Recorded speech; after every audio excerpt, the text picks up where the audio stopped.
The suburb of Westminster, Colorado, this is where today's story begins. It was here that Jessica Ridgeway lived with her mother, grandmother, and aunt. Jessica was born to Sarah and Jeremiah. The 10-year-old girl was a 5th grade student at Witt Elementary School. Her parents had not been together for many years, and her father lived in Missouri. Despite some difficulties involving child support and custody, Jessica had a wonderful relationship with both of her parents.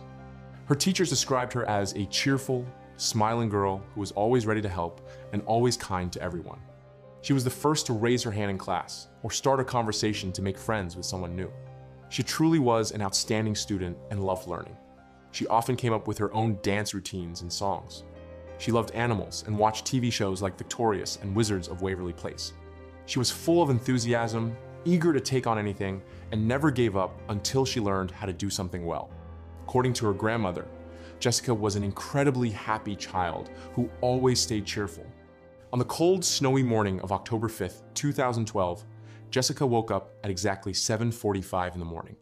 She had asked her mother to buy her an alarm clock so she could wake up on her own and become more independent. She watched television, ate a granola bar, got dressed, and then helped her mother peel an orange to take with her to school. After putting on her warm winter coat, she said goodbye and left the house on foot. On the way, she was supposed to meet her friends at their usual spot, Chelsea Park, located just a 5-minute walk from her street. From there, they planned to walk to school together. But Jessica never arrived, and her friends had to keep going on their own so they would not be late for class. Jessica was never late and never missed school. She truly loved learning. So when 10 o'clock in the morning came and she still had not arrived, the teachers called Sarah. But Sarah worked the night shift from 10 o'clock at night until 7 o'clock in the morning. After she walked her daughter to school, she went to bed and did not hear the call. The school left a voicemail, which Sarah did not listen to until 4:30 in the afternoon. She thought there had been some kind of mistake.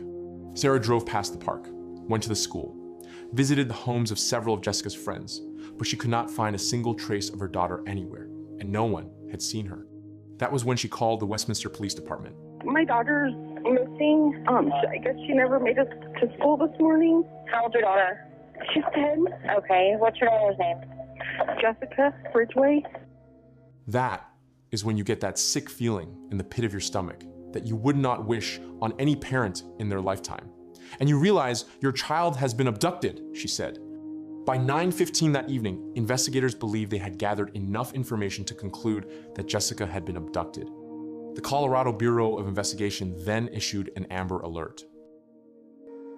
I want to show you this little girl's picture, Jessica Ridgeway. She never made it to school, and right away the school called the little girl's mother. The mom works nights, so she didn't get the message until much later in the day, and that's what's bringing us to where we are right now. A massive search taking place. Right now, police along with the CBI have issued an Amber Alert, and the reason is this. It's because of the amount of time that has passed since she was last seen. At least 50 police officers, including the FBI, are searching right now. When we start with an 8-hour delay or a delay as substantial as this, the distance that she could have wandered, even on her own, just gets huge. Police say Jessica's father, who lives out of state, is in a custody battle with Jessica's mother. They do not believe Jessica is with him, but are not ruling anyone out. We don't have a person of interest, and we're going to look at every angle. Nothing like this has really ever happened.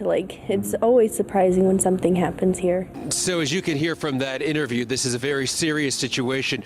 Normally Jessica meets some friends at a park, which is just about 3 blocks from her home. Then the entire group walks to Witt Elementary. The girls that she usually walks with have been interviewed. They did not see her today, but at such a young age, as of 10 years old, they just did not think much of it. Again, we do want to show the picture of Jessica Ridgeway, 10 years old, 4'10" in height with shoulder blonde hair. She has blue eyes. She is wearing a winter jacket, I'm told, a black puffy jacket, but with weather like this, it's still of concern. Again, search is taking place across Westminster. In fact, if you are concerned, you would like to help, you can come here to the Westview Recreation Center. We're at the intersection of 108 and Oak, again, in Westminster. Teresa.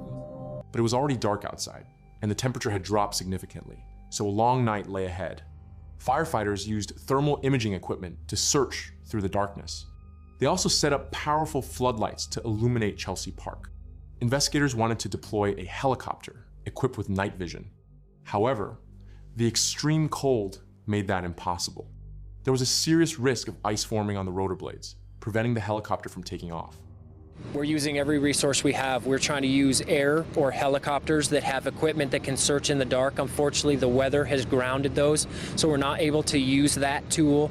We've brought our fire department in who has equipment that sees in the dark, thermal imaging equipment, so they're out searching with that. Over 400 faculty and every parent that has a student attending Witt Elementary has received the notification that Jessica is missing. When the sun comes up, police say they will be bringing in even more people to help search for Jessica. They're also hoping for a break in the weather so they can get helicopters up to search from the sky. By 2 o'clock in the morning, law enforcement asked the volunteers to head home and return later that same morning.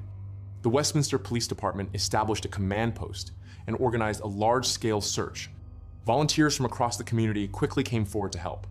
There was no shortage of people willing to search for Jessica. Officers searched homes, backyards, creeks, wooded areas, and other large open spaces. Investigators interviewed hundreds of people. They also collected 700 DNA samples. Police officers were stationed at crosswalks throughout the neighborhood. Every vehicle entering or leaving the area was photographed. As the search continued, purple ribbons, Jessica's favorite color, appeared on mailboxes and trees throughout the community.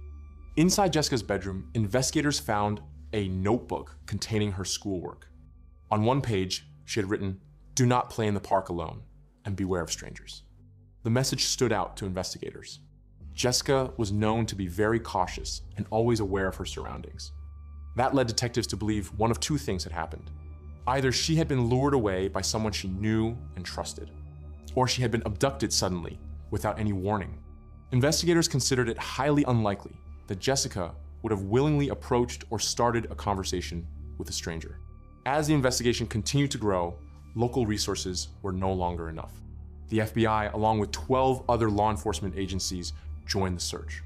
Before long, more than 1,000 people were reviewing over 4,000 tips. 4 days after Jessica disappeared, her family spoke publicly for the first time. Until then, they had been unable to leave their home. Despite their unimaginable grief, they fully cooperated with investigators and voluntarily provided DNA samples. And Mike, the FBI Mobile Evidence Response Team unit, they were inside this home much of the afternoon for about 2 hours. They've since left, but they first arrived not even 10 minutes after the Ridgeway family left the home. This FBI evidence response team on standby, soon putting on gloves, covering their shoes, then walking in the front door, inside, outside, looking for any sign of Jessica. And this is the first time we are hearing from Jessica's mother and father. Both deny any involvement in her disappearance. Both are holding out hope. She's my rock. She's all of our rock. A mother. The bright voice of my little girl. She needs to come home. And a father. I try to stay positive about it, but yeah, it's hard. I just want to find my daughter. I watch her walk out the door and I shut the door, and that's the last time I saw her, and I want to come walking back through that door. After searches by ground and by air, still no sign of the 10-year-old. And the reality of all of this is now very real. That is not ever anything I want any parent to go through. Police ruled out Jessica's parents as being involved in her disappearance. By that point, investigators were already convinced that Jessica had been abducted by a stranger. The following day, about 6.5 miles from where Jessica had disappeared, a man in the town of Superior made an unexpected discovery. He found a backpack lying on the ground. Next to it were a pair of glasses, a water bottle, and several pieces of clothing that smelled of urine. Attached to the backpack was a keychain with the name Jessica on it. Not realizing it might be connected to the missing girl whose case had dominated the news, the man posted a message on the Westminster Town Crier forum. "If this is yours, come and get it." Shortly afterward, someone recognized that the backpack could belong to Jessica Ridgeway and immediately called 911.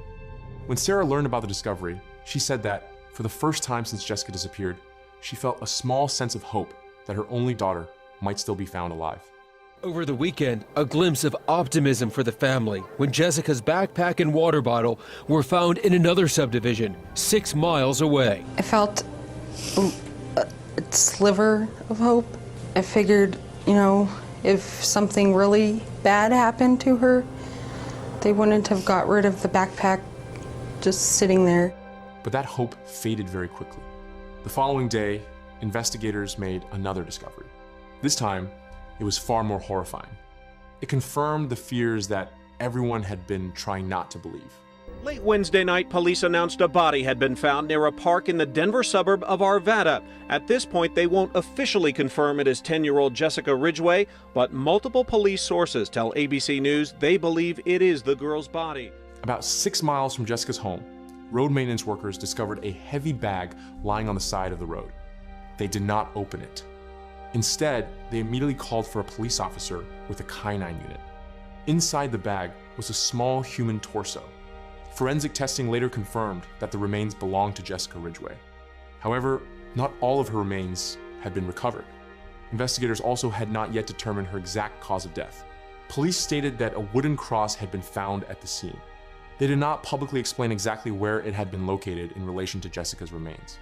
Some reports claimed the cross had been placed inside her body. Others stated that it had been found lying nearby. Despite the conflicting accounts, investigators described the wooden cross as one of the key pieces of evidence in the case. Westminster Police Chief Lee Burke addressed the public. From this point forward, our focus shifts from searching for Jessica to seeking justice for Jessica. We recognize that a dangerous predator is still at large in our community. We pray for the Ridgeway family that you would comfort them. Prayer, candlelight, and song Saturday night to remember a life taken far too soon. It amazes me that people can be that sick in this world. Hundreds took part in the vigil for Jessica Ridgeway in Westminster, Heather Fong and her family among them after her son said he wanted to light a candle for Jessica. I feel like it kind of takes their childhood away because you teach them the world is a really good place, but then you have to train them now that you can't talk to strangers. As the community mourns the loss of Jessica, police are stepping up efforts to find her killer. Saturday, investigators continue trying to develop leads. They've been going over sex offender lists and have even been reviewing data from cell phone towers around key locations in the case, hoping if a number registered at all of them, it could help lead to a suspect. I don't know if he can make sense of it. We just need justice for Jessica, though. And so all the kids are safe in the neighborhood. Investigators established a connection to an earlier case that had taken place 4 months earlier on Memorial Day. Near Kettner Lake, a woman had gone out for a run. While she was jogging, a man suddenly approached her from behind. He pressed a cloth soaked in chloroform over her face. The attacker then dragged her into nearby bushes. Fortunately, she managed to break free and escape. The victim was only able to provide investigators with a limited description. She said her attacker was a white male. Based on her own height, she estimated that he was between approximately 5 feet 6 inches and 5 feet 8 inches tall, with an average build. The attack had occurred just steps away from the location where investigators believed Jessica had been abducted. Forensic testing later revealed another critical link. DNA recovered from the surviving victim matched the DNA found on Jessica's body. Investigators now knew they were searching for the same attacker. FBI spokesperson Dave Jolie urged the public to remain extremely vigilant. Shortly afterward, law enforcement released a psychological profile of the suspect. We're going to begin this half hour with the Colorado community on edge as police search for 10-year-old Jessica Ridgeway's killer. In Jessica Ridgeway's community of Westminster, Colorado this morning, there is sadness, anger, and fear. This is horrible. This is absolutely horrible. That a killer is on the loose. I want to stress that we recognize that there is a predator at large in our community. With state, local, and federal agents working Jessica's murder, police have scoured her neighborhood and the community for clues. More than 1,500 tips have poured in, 500 homes searched. A manhunt underway for a killer still on the street. Former FBI profiler Clint Van Zandt. This is a whole nother type of predator. Number one, to commit a horrible act to kidnap a child, but number two, to dispose of a body this way puts this guy in a breed almost by himself. We haven't identified an individual, so we're talking and conveying to our community the importance of Looking at behavioral changes, unfortunately, it's somebody's family member, a neighbor, a friend. Dozens of worried residents came to Tom Ulbrich Saturday for crisis counseling. Our behavioral analysis unit wants to convey a message to the community and to the public as a whole. They're looking for abnormal behavior, changes in someone's behavior from Jessica's disappearance last Friday until today. It could be something as simple as shaving of their face, could be changing of hair color, cutting of their hair, change in their mood, their personality, parking a vehicle in their garage, and they've always parked it in their driveway. So we suspect that someone in the community knows this individual, and we're asking for the community support once again. The community has been very supportive in the efforts so far to this investigation, and we're asking that they would do this one more time to help us gather new leads and new information to bring this to a conclusion. More than 3,000 people gathered at a memorial service in Arvada to honor Jessica Ridgway's memory. During the service, her favorite songs were played. Videos of Jessica were shown on a large screen. The entire gathering was surrounded by purple, Jessica's favorite color. Police officers, volunteers, people who had known Jessica personally, and many others who had come to know her story all stood together. They had gathered for one reason: to pay their final respects to Jessica. Those of us involved in this case, unfortunately, never had the privilege of knowing your wonderful daughter. But I can honestly tell you, we feel like we did. We feel like she's part of our family, and we feel like we've lost part of our family. After investigators released a photograph of the wooden cross, one of the neighbors recognized it. She lived near the Sigg family and contacted the FBI with information about 17-year-old Austin Sigg, who lived with his mother, Mindy. According to the neighbor, Austin regularly wore the same type of cross. She also told investigators that he had an unhealthy fascination with death and with the decomposition of both human and animal bodies. Investigators later interviewed Austin and asked him to provide a DNA sample. He agreed. Austin told investigators that he had been asleep at home when Jessica disappeared. Detectives noticed that he was wearing a cross very similar to the one found during the investigation. After collecting his DNA sample, investigators continued canvassing the neighborhood. Over the following days, law enforcement collected and tested an enormous number of DNA samples.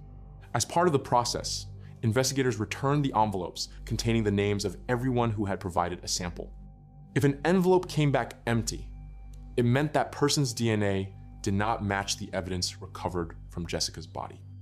Austin's envelope also came back empty.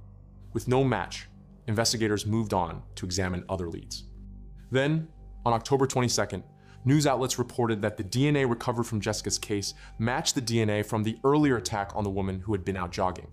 That same day, Austin told his classmates that he felt extremely sick and could barely remain on his feet. That night, he even slept in his mother's bed. The following morning, Austin told his mother that he had something important to tell her. She immediately asked him if it was about Jessica. "I just knew. I don't know why, but I just knew," she later said. When Austin confirmed her worst fears, Mindy collapsed to the floor and began to cry. It was horrifying. Disbelief. "I kept thinking, this cannot be happening. This just cannot be happening," she later recalled.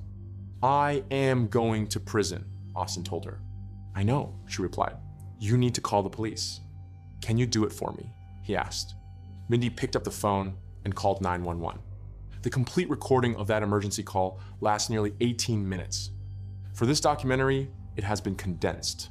If you would like to hear the full recording, you can find a link in the description below. Hi, this is Molly at Westminster Police. Can I help you? Hi, I need you to come to my house. My son wants to turn himself in for the Jessica Ridgeway murder. Can you tell me exactly what he said? That he did it, and he gave me details, and her remains are in my house. Did you see them? No. Is he there with you? Yes. Is he cooperative? Yes. What is your son's name? Austin Sigg. Okay, I understand that you're probably, feeling pretty crappy right now, but I want you to know that you did the right thing. He did it. He just wanted me to call. He is turning himself in. Okay. Do you think that he's going to be cooperative with the officers? Absolutely. Okay. Do you think that Austin would talk to me? Will you talk to him? Yeah, hold on. Okay. Hello? Is this Austin? Yes, it is. Hi, Austin. This is Molly at the Westminster Police Department. Hi. Can you tell me a little bit about what's going on right now, or how you're feeling, or how did this come about? I don't exactly get why you're asking these questions. I murdered Jessica Ridgeway. Okay.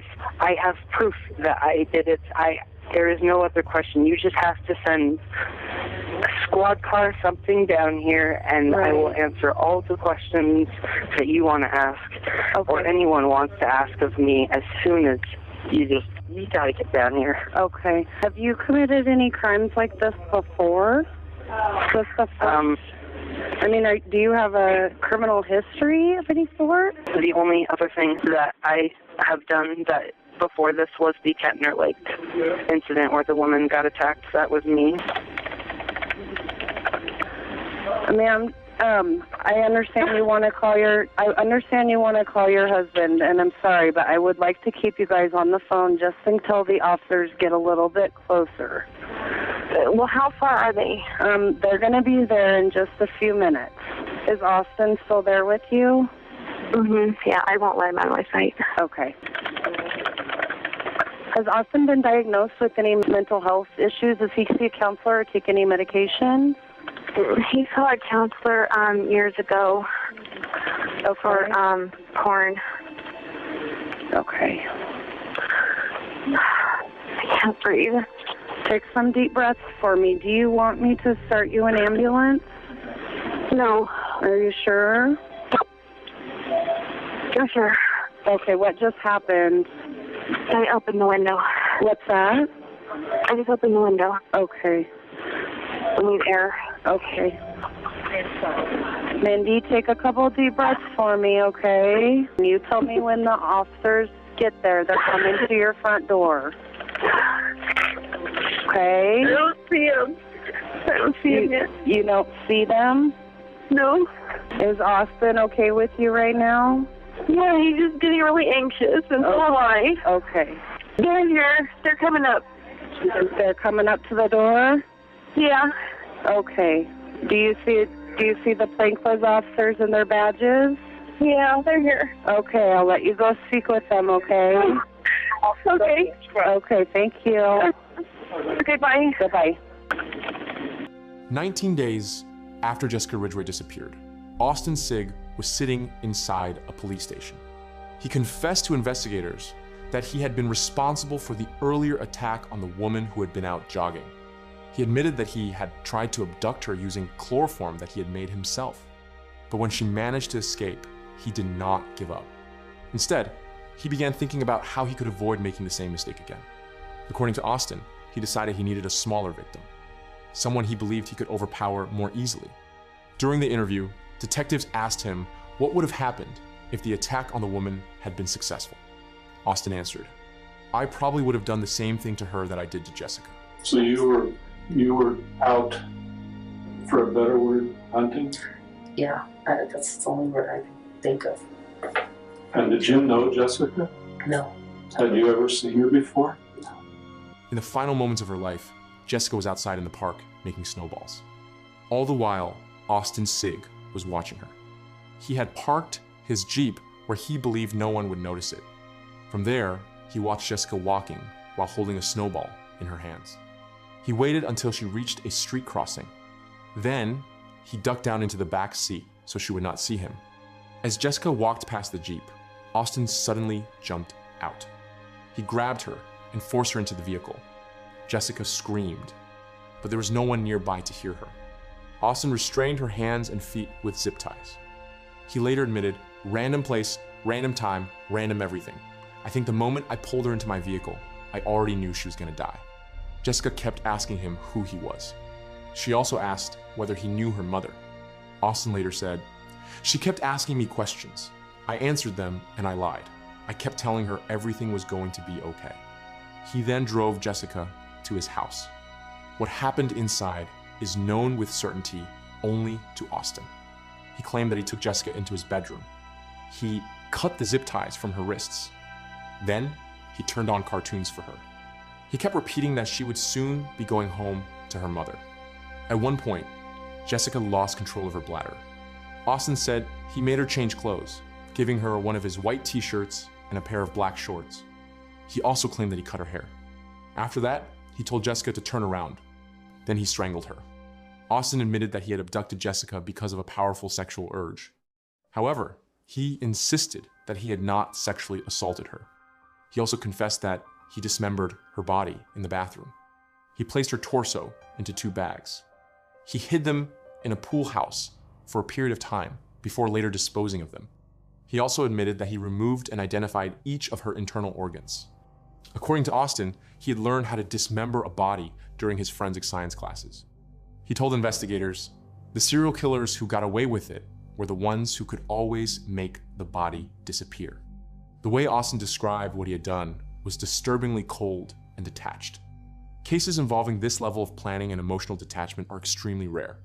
The 17-year-old then told investigators where they could find the rest of Jessica's remains.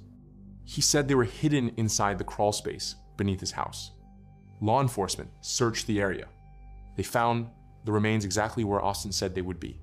He also admitted that he had tried to flush parts of Jessica's body down the toilet, but it had not worked. Investigators later recovered human tissue from the home's sewer system. That evidence confirmed his attempt to dispose of parts of her remains that way. Jessica had already been dead before police had even begun searching for her. Several hours into the interrogation, investigators made another discovery. Austin's DNA sample had never actually been tested. It had been misplaced. The empty envelope bearing his name turned out to be nothing more than a clerical mistake. Investigators immediately ordered the DNA sample to be analyzed. The results confirmed exactly what they expected. Austin's DNA matched the evidence recovered from both Jessica Ridgeway and the woman who had survived the earlier attack while jogging. After Austin's Jeep was impounded for forensic examination, investigators found several broken zip ties inside the vehicle. Then First Assistant District Attorney Hal Sargent shared his opinion about another disturbing detail. He believed Austin had deliberately arranged Jessica's belongings so everyone would know she was dead. The glasses tell you she is dead. There's a reason he left the items that smelled of urine, her jacket, her socks, and other clothing. He carefully chose what to throw away. Austin had been fascinated by death for many years. He had even hoped to become a mortician. He attended a local college where he studied mortuary science. Austin also admitted that he had become addicted to viewing child sexual abuse material when he was only 12 years old. According to him, he developed severe sexual deviance and sadistic fantasies. He spent years searching for increasingly violent and disturbing material online. Austin's parents had divorced years earlier. Despite that, they continued working together in an effort to help their son. In 2008, they arranged counseling with a Christian-based therapist. According to Austin, however, his obsession only continued to grow. He later said the treatment had no lasting effect. Everything just kept getting worse. The content became more and more violent. But it happened so gradually that I did not even realize how far I had gone. It completely took over my life and just kept growing. After I stopped seeing my Christian therapist, psychiatrist, or whatever you want to call him, I felt like I had things under control for a while. But it probably did not even last a month before I went right back to it. In 2009, Austin's doctors contacted his father, Robert. They strongly recommended restricting Austin's access to television and computers. All right, well, police in suburban Denver are still removing evidence from the home of a teenage college student in custody for the kidnapping and murder of 10-year-old Jessica Ridgeway. Austin Sigg was tried as an adult. He faced 17 criminal charges. They included 4 counts of murder and 2 counts of kidnapping. Although Austin denied sexually assaulting Jessica, investigators pointed to other evidence that raised serious concerns. They argued that the large amount of child sexual abuse material found on his electronic devices, combined with his admitted sadistic fantasies, painted a very different picture. Prosecutors then filed 3 additional charges against him. Austin was also charged with sexual assault on a child.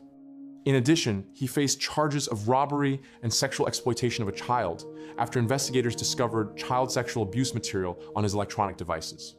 In a separate case involving the woman who survived the attack while jogging, Austin was also charged with attempted first-degree murder, attempted kidnapping, and attempted sexual assault. New courtroom sketches of Austin Sigg, the teenager pleading not guilty to killing 10-year-old Jessica Ridgeway, even though he admitted it. Well, this could very well be a placeholder plea. Even though Austin Sigg pled not guilty on all counts, he has the option to modify that later, including guilty and not guilty by reason of insanity. His father, Robert, later made a public statement.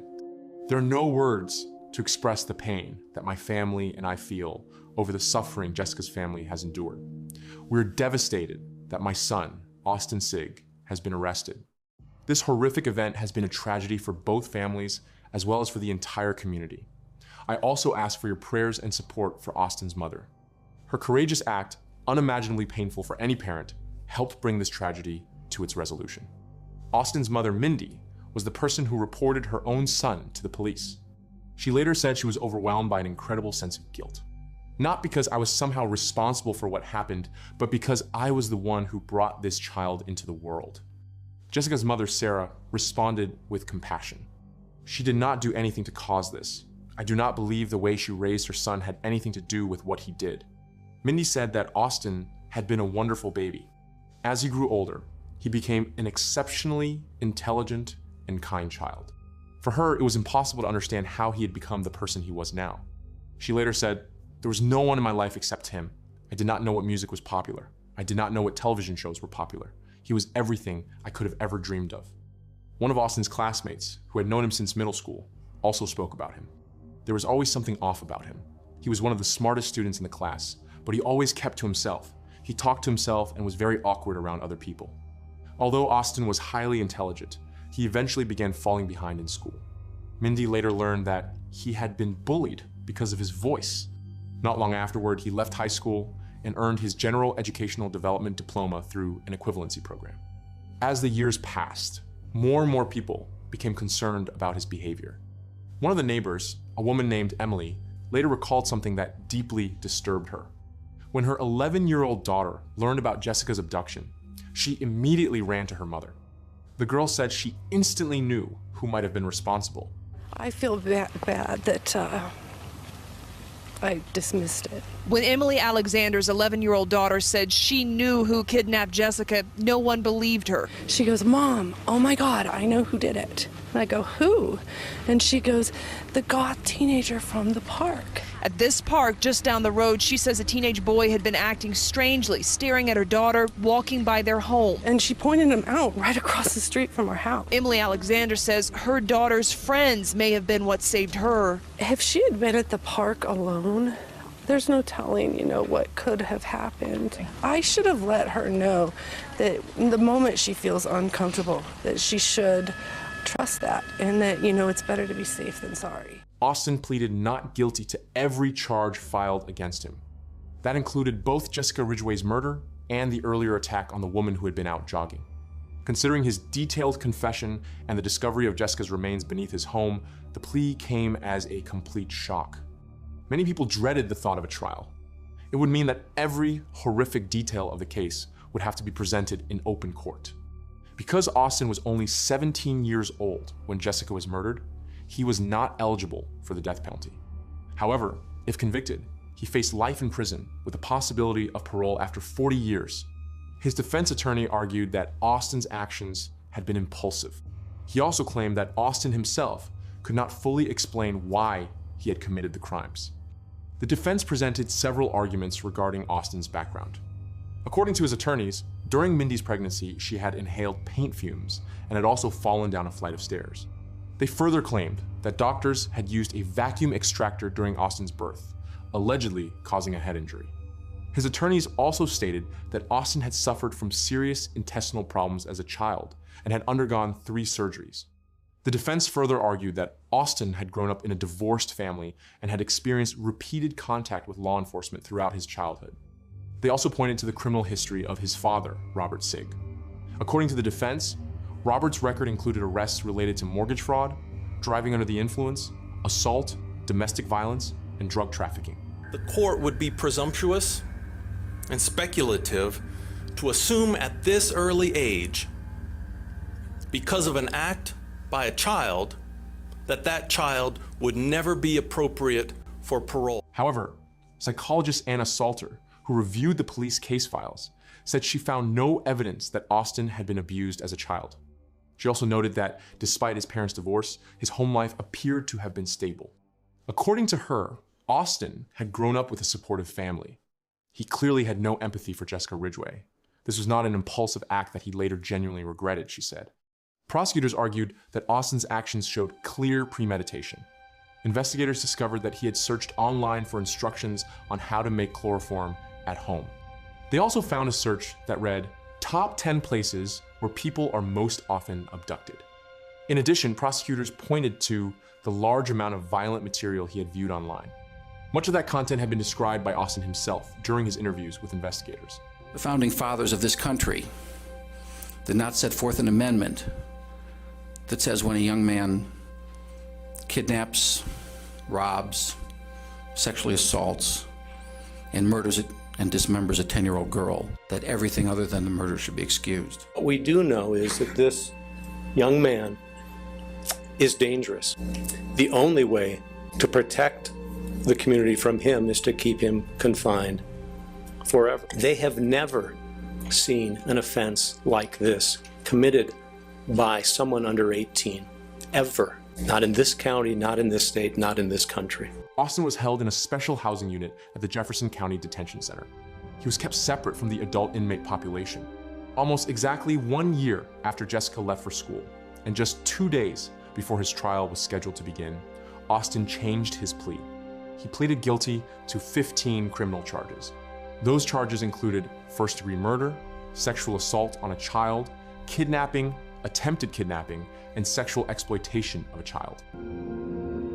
Justice for Jessica delivered today. It's been just over a year since 10-year-old Jessica Ridgeway disappeared. Well, today, her teenage killer, Austin Sigg, learning he will spend the rest of his life behind bars. He got life in prison for the murder charge, plus 86 consecutive years on top of that for the kidnapping, sexual assault, and robbery charges. One of Sigg's attorneys mouths, "Are you okay?" Sigg replies, "Yeah, I'm fine."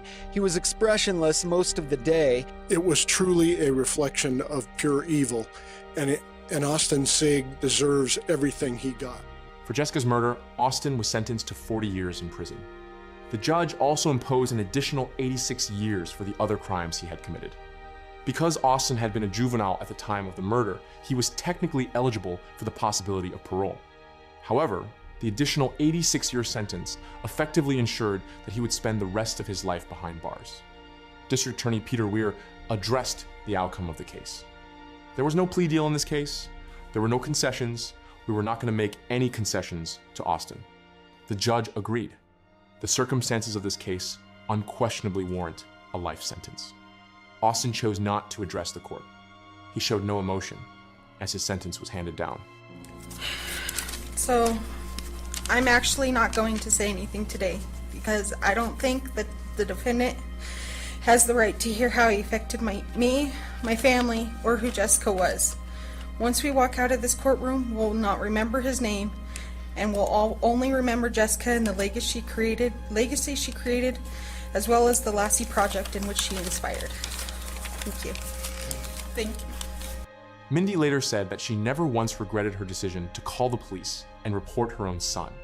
After everything that happened, she devoted herself entirely to psychotherapy. Although she still thinks about Austin and misses the son she once knew, she said, "I have not spoken to him a single time since then. I cannot." Austin has never tried to contact her either. Mindy explained why. "One of the reasons I do not speak to him is because I do not believe I would hear the truth from him about anything. I cannot allow him to lie to me again. And I still never got an answer to the question of why. I need some kind of answer." Later, Mindy was asked whether she wanted to say anything to Jessica Ridgeway's family. Her response was emotional. "I would literally give my life to change what happened. I would give my life for Jessica's. Even now, after things have gotten a little easier for me, I would still do it if I could." Jessica's grandmother said that every member of their family felt compassion for Mindy. She explained, "We understand that she lost her son too. It is a very different kind of loss, but she still lost her son. My heart breaks for her. If we could have hugged her in the courtroom and had been allowed to, we probably would have, but we could not. I want her to know that we think about her very often." And this park has just been transformed here. Everywhere you look, there are hints of Jessica, from the purple that is speckled throughout the park to this dragonfly teeter-totter, which we're told represents a school project she was particularly fond of that she was working on at the time of her disappearance. The way Jessica's community continues to remember and honor her short life is truly remarkable. Even today, events dedicated to Jessica's memory are held on a regular basis. A memorial playground was built in her honor. It includes a 40-foot zip line. It also features knock, knock jokes written by Jessica's classmates. Special ribbon-shaped swings were installed as another tribute. The entire playground is decorated in purple, Jessica's favorite color. Her legacy has also continued through work with the Lassie Project. The project is a free service that allows parents and legal guardians to notify their entire local community within seconds if a child goes missing. Another lasting tribute is the Jessica Ridgeway Cheer Camp. It was created because Jessica's biggest dream was to become a cheerleader when she grew up. She often told her mother that she wanted to be the kind of cheerleader who was kind to everyone. 5 years after losing Jessica, Sarah welcomed another daughter into the world. She named her Anna. The reminders of her are everywhere. Lots of purple. Her sweet 10-year-old smile. Her pictures everywhere. Her favorite color. We all still wear purple. Purple's everywhere in our house. I think she makes her presence known. That's how Sarah Pindell Ridgeway and her family remember Jessica. We still talk about her. She still exists for us. Yes, it's hard, and it's the hardest thing that anybody could possibly do is to move forward. I need to remember who she was and who I would have hoped she would have become, and know that I need to keep moving forward. She was born October 15th. Anna Christine Pindell Ridgeway. Her and her sister share the same middle name, and then her eyes are blue, different blue than Jessica's, but they're blue. She loves her hands. They're her favorite thing in the whole wide world. I think Jessica would be enamored. She's very much ever present. We talk to Jessica, and I think she kind of turns her head. It looks like she's talking to somebody over in the distance, so I think her sister definitely comes and visits and leaves her little sparkly way around. And Mom and Grandma say they'll tell Anna all about Jessica's sparkle as soon as she's old enough. I'm mostly gonna say that, she has a big sister that left before she was born. They want to raise her without fear. I'm gonna try not to let what happened overshadow how I raise Anna, because I don't want her to be smothered a little bit. I want her to be able to have her own little life. She's not replaced, she's just expanded. She definitely has an extra special angel watching over her. Sarah said she knows Jessica would have been the best big sister, but now she watches over her little sister in a different way. Jessica's story is one of the most heartbreaking tragedies imaginable. The thought of her final moments is devastating. She was simply enjoying life the way any 10-year-old child would. She was playing in the snow. She was on her way to meet her friends. She was looking forward to another day at school. And later, she would have gone home excited to tell her family about everything that had happened. But in a single moment, everything changed. Her innocence was taken from her. Her carefree childhood was stolen. And her future was taken away in the cruelest way imaginable. Like so many families forced to endure an unimaginable tragedy, the Ridgeways have simply tried to make it through one day at a time. Sarah once described Jessica's murder this way: "It is like a plate that shatters into pieces, and one of those pieces is gone forever. You can glue it back together as best you can, but the cracks will always be there, and it will never be the way it was before. You just cannot ever put it back together completely." Thank you for staying with me until the very end. Jessica Ridgeway's story leaves behind an indescribable sense of heartbreak. She was only 10 years old. That morning, she simply left home for school. She never made it back. Despite the unimaginable cruelty of this crime, Jessica's memory continues to live on through her family, her friends, and an entire community that has never stopped honoring her. If you would like to honor Jessica's memory, please leave a few kind words in the comments. May her name never be forgotten. Jessica Ridgeway's story is one that leaves an unforgettable mark on everyone who hears it. She was a little girl whose life was taken far too soon, but whose memory continues to live on through her family and community. Sadly, Jessica's case is not the only tragedy of its kind. The next story takes us to another heartbreaking investigation, where one family's life was changed forever by another senseless act of violence. This is the case of Samantha Dean. Samantha Dean was 26 weeks pregnant when she was found murdered in the vacant parking lot of an abandoned shopping center in Bastrop, Texas. A cancer survivor, she had dedicated her life to supporting victims of violent crime. Tragically, she would later become a victim herself. The circumstances surrounding her murder were incredibly bizarre. A staged crime scene. Messages from an unknown sender luring her to that location. The vehicle in which Samantha was found was missing its seats, but her killers made one critical mistake. They left behind a key piece of evidence that allowed investigators to unravel a carefully orchestrated plan, step by step, and identify everyone involved. Today's case is as tragic as it is complex. Samantha Dean was deeply loved by everyone who knew her. She died alongside her unborn daughter, whose arrival she had been eagerly awaiting. The story of Samantha's murder is one of conspiracy, loyalty between brothers, and, ultimately, betrayal. Let us take a closer look at this case. At around 2 o'clock in the morning on February 4th, 2015, a police officer was patrolling businesses in Bastrop, Texas. During his patrol, he pulled into the parking lot of an abandoned shopping center. There, he noticed a vehicle parked toward the back of the otherwise empty lot. As he drove closer, he spotted the body of a woman. She was only partially inside the vehicle. It was immediately clear that she was deceased and had suffered a severe head injury. The victim was later identified as 29-year-old Samantha Dean. Her autopsy revealed that she had suffered 3 gunshot wounds to the head. At the time of her death, Samantha was 7 months pregnant. The vehicle, a black Dodge Charger, was registered to Samantha. Officers discovered that the rear seat had been removed and left nearby. It was clear that Samantha had been shot while sitting inside the vehicle. However, investigators found no spent shell casings at the scene. Inside the vehicle, police recovered 2 cell phones. One belonged to Samantha. The owner of the second phone was unknown at the time. On the seat beside Samantha was a grocery bag filled with marijuana. At first glance, the scene appeared to tell the story of a drug deal gone wrong. However, there was evidence that contradicted that theory. The bag of marijuana had been left behind, along with a quantity of cash. Perhaps the most revealing detail was the condition of the white grocery bag containing the marijuana. There was no blood on it, indicating that it had been placed inside the vehicle after Samantha had been shot.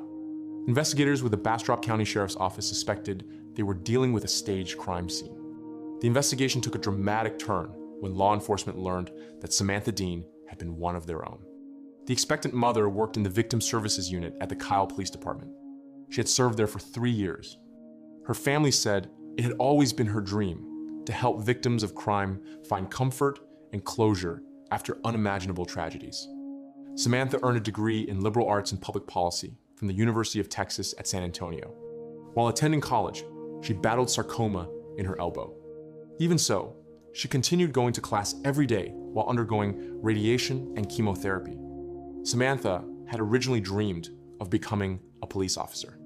However, the sarcoma left her with a disability that forced her to change the course of her life. She later earned a master's degree in forensic psychology before joining the Kyle Police Department. Samantha and her entire family were overjoyed about her pregnancy. She was expecting a daughter whom she had already named Madeline, though everyone lovingly planned to call her Maddie. Samantha was especially close to her younger sister Taylor, who could not wait to become an aunt. She also maintained many lifelong friendships and was deeply loved by her coworkers. Wish I could have spent more time with her, but Samantha was an excellent person, and I think it's amazing that even after, she is strong because she beat cancer and she kept going and until now, but love her and miss her. Every time that I saw her, especially with her baby bump now, you know, I'm gonna miss her because everybody knew she was gonna be an outstanding mother. Samantha was special. She was the most delightful and goofy person who consumed her body weight in sugar every day. She won't be remembered as a statistic. She won't be thought of as Kyle Police Department Victim Services Coordinator whose life was taken. She will be remembered as Samantha Dean, friend and family. Everyone tells me as time passes it'll get better, but I'm just not feeling that right now. I miss her so much. The father of Samantha's unborn daughter was identified very quickly. He was 32-year-old Austin police officer Vontre Clark. Samantha and Vontre had been involved in an on-again, off-again relationship for 7 years, breaking up and getting back together several times. On the evening Samantha's body was discovered, he was asked to speak with an investigator from the Bastrop County Sheriff's Office. Mr. Clark, like I said, first and foremost, my condolences.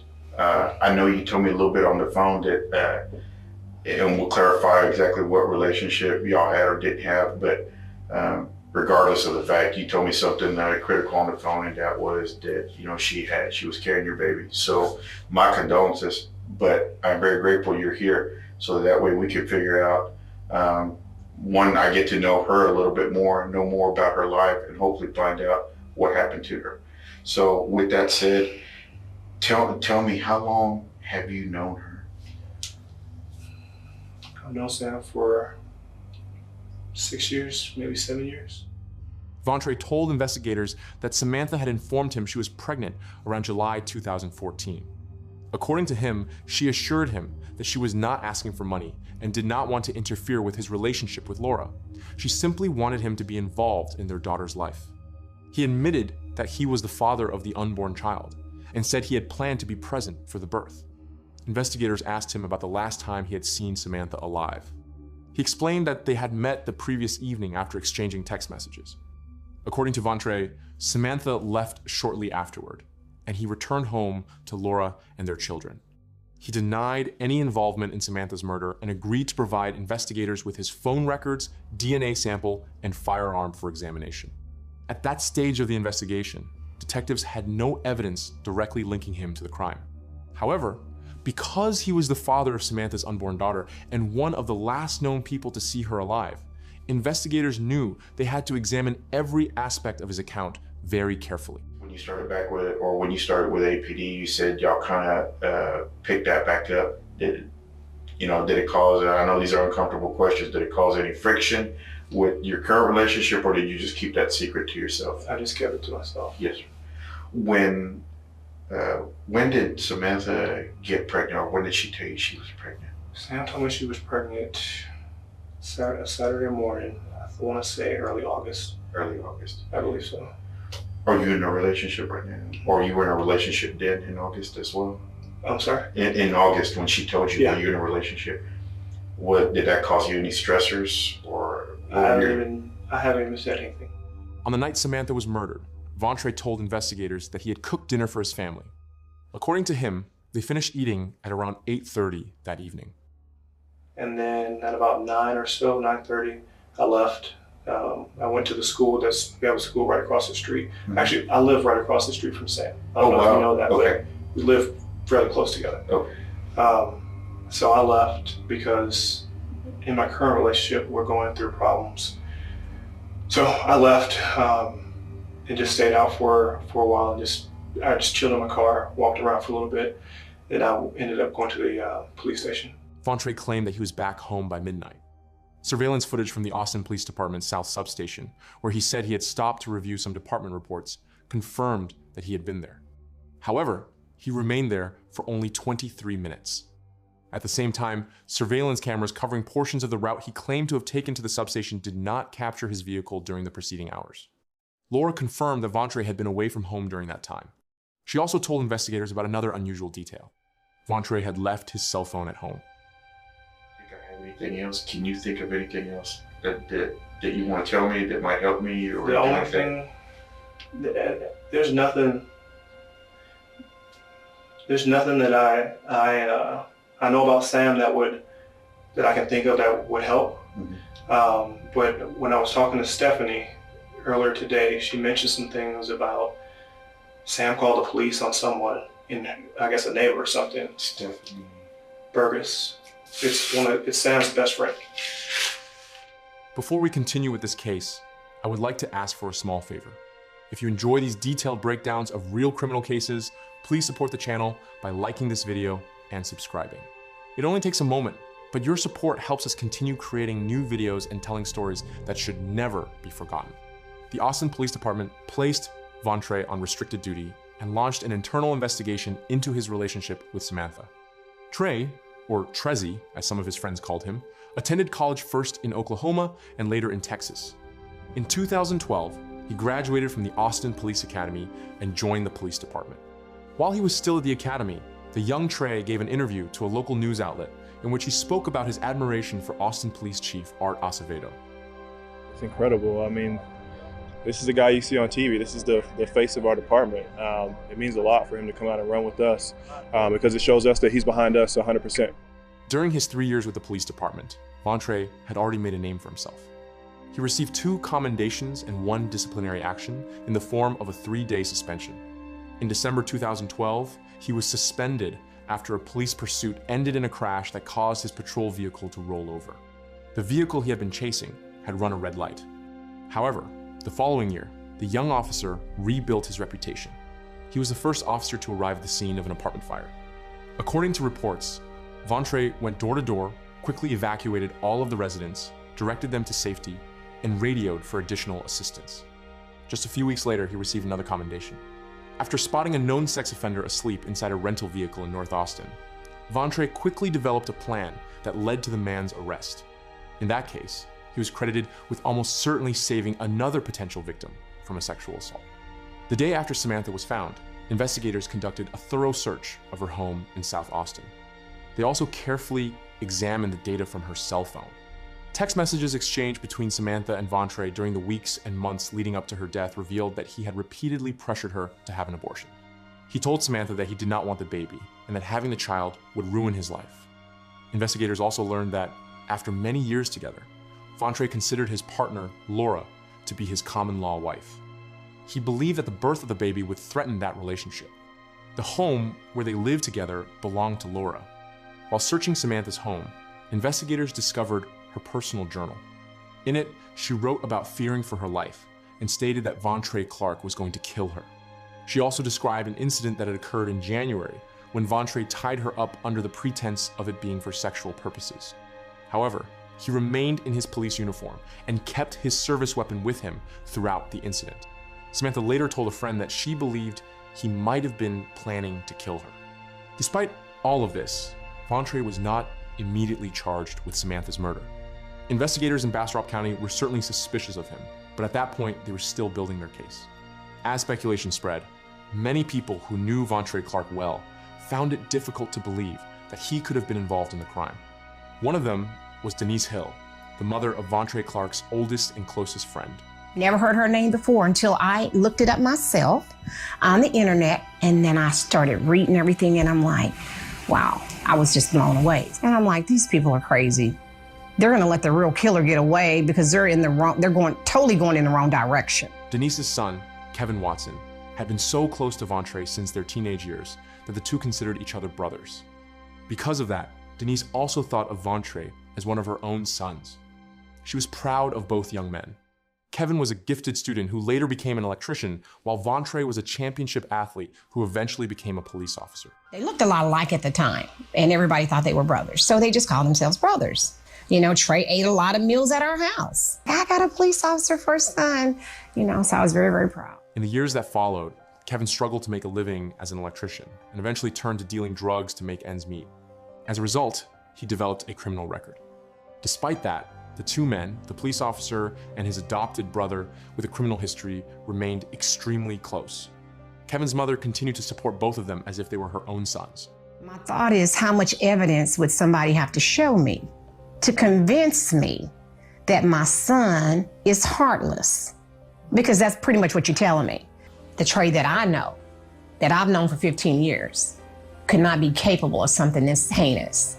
The Trey that I knew was, when I lived in Austin, he was just a sweet kid. 5 days after Samantha was found, on February 8th, one of her friends and coworkers received a threatening text message that referenced Samantha's murder. The message read, "I fucking got her. I am going to get him next. Then I am coming for you. I will show you what a real crisis is." Could this message have been sent by her killer? At first glance, it appeared to point investigators in a different direction, not toward Vontre, the father of Samantha's unborn child, but toward the person Vontre claimed Samantha had reported to the police just weeks earlier. Samantha lived in South Austin, just north of Kyle, where she worked. It was unclear what had brought her to Bastrop, approximately 30 miles to the east, on the night she was murdered. Data from Samantha's cell phone, which had been recovered from her Dodge Charger, traced her movements to William Cannon Drive. Surveillance footage from a convenience store near a gas station showed Samantha entering the store at 9:37 that evening. The footage did not show her using her phone. However, phone activity revealed that someone used her phone to place a call while she was inside the store. The number that connected with her phone exchanged several text messages with Samantha that night. Those messages instructed her to bring $120 and arranged a meeting at the shopping center in Bastrop. The surveillance footage also showed Samantha using the ATM outside the store to withdraw $100. After that, her phone traveled east toward Bastrop. The phone number Samantha began texting shortly after 9:30 that evening had been activated earlier that same day. It was a prepaid burner phone. That night, it contacted only 2 phones. One was Samantha's phone. The other was another burner phone. Investigators traced the purchase of that phone to a Walmart store in Stafford. Surveillance footage captured a man wearing a red hoodie entering the store. He was talking on a cell phone the entire time he was inside. He purchased another cell phone, walked out of the store, got into a white Toyota, and drove away. The vehicle's license plate was visible on the surveillance footage. Police determined that the Toyota was registered to a woman named Kyla Fisk. Kyla was the common-law wife of Kevin Watson, the man Vontre had considered his brother since childhood. It did not take investigators long to confirm that the man in the red hoodie was Vontre's closest friend. After identifying the first burner phone, connections among the other prepaid phones gradually revealed a complex web of communication that had taken place during the weeks and days leading up to the murder. The second burner phone, which had been contacted by the first, had also called and texted a third unregistered burner phone. It had also communicated with Kyla Fisk's personal cell phone. One of those 3 burner phones was the device police found abandoned inside Samantha's vehicle. From that point forward, every phone number that had communicated with those 3 devices became a subject of interest to investigators. They gradually uncovered what proved to be a carefully planned criminal conspiracy. Around the time Samantha was murdered, her cell phone and all 3 identified burner phones were connected to the same cell tower near the abandoned shopping center. After the night of the murder, none of those phones was ever used again. Kyla Fisk was brought in for questioning. Investigators discovered that one of the burner phones purchased by her husband had called not only her, but also Vontre Clark before its number was changed. They believed the number had been changed afterward in an attempt to hide the mistake of calling personally registered cell phones. However, Kyla told investigators that she did not know Vontre Clark at all. We'd like to ask you about this other number that was called, another person was called on that phone before that phone apparently changed numbers or something. We'd like to ask you about. My phone changed numbers? No, the 213 phone. Yeah, it called a Vontre Clark. Yeah. Does that mean something to you all? He may go by Trey. This guy, he's an Austin police officer. Does that ring a bell? Oh, no. Okay. The number apparently called your number, and they called it Vontre Clark, and then the number was changed to a different number on the same day. Whoever bought the phone and was using the phone changed the phone number after he contacted you and this Vontre Clark guy. So I didn't know those people. On the night of the murder, Kyla received 2 calls from the burner phones. The first came earlier that evening when it was confirmed that she was still at home. The second call came much later that night, at nearly 4 o'clock in the morning. So it's been a kind of a late night call, you know, if you get calls late at night or not, but I mean, it was about like 6. Well, yeah, I mean, it was just after midnight, the second call from another number, but it seems a little unusual that, two numbers that were, we have reasonably little Bastrop calling you. Can't think of what that might have been about or nothing rings a bell. Yeah, I mean, a 4 or 5 number, I should probably answer it. Yeah, it appears you answered the call. Does anybody else use your phone? I guess we haven't asked you that. The conspirators used 3 burner phones to communicate with one another. At that point, investigators had accounted for only 2 of them. If one phone belonged to Vontre and another to Kevin, the identity of the person using the 3rd phone remained unknown. At the time of the murder, Kyla Fisk was at her home in Houston, where she lived with Kevin Watson. Because of that, investigators believe she could not have been the one using the 3rd burner phone. However, her personal cell phone, along with the other 2 burner phones, had also been in contact with another personal phone number. That number belonged to Freddie Lee Smith, a longtime friend of Kevin's. After several calls from the phone believed to have been used by Vontre went unanswered, Kevin sent Freddie Smith a text message saying that Trey, or Trezzy as they called him, was trying to get in touch. Freddie had an extensive criminal record. He was also reported to be a member of the Hoover Gangster Crips. Because of that, he appeared to be the most likely person using the 3rd burner phone. However, investigators did not yet have direct evidence to prove it. Law enforcement obtained wiretaps to monitor the communications of everyone considered a person of interest in the investigation. They listened to those conversations for several months. The wiretaps did not produce the direct evidence that Bastrop County investigators had been hoping for. However, many hours of recorded conversations confirmed much of what they had already suspected. For example, during one phone call between Kevin and Freddie, Kevin admitted that he had made a mistake by placing calls from one of the burner phones. Afterward, he changed the phone number, hoping to conceal the call history. Investigators later learned that on the night of the murder, Kevin had left his home in Houston to pick up Freddie. Along the way, he realized that he had forgotten Freddie's address. Kevin then called Kyla from his burner phone and asked her to look up the directions. Phone records showed that while still on the phone with Kevin, Kyla simultaneously called Freddie, got his address, and then relayed the directions to Kevin so he could drive to Freddie's house. Yeah, what's up? Bro, I got it. What's up? The phone. Yeah, I already know. So, we need to change numbers, pretty much. You know what I'm saying? Yeah. Like anybody that called, which one number, I talked to Kyla and I talked to you. Yeah. All for that? Yeah, you remember? Because I was looking for your house.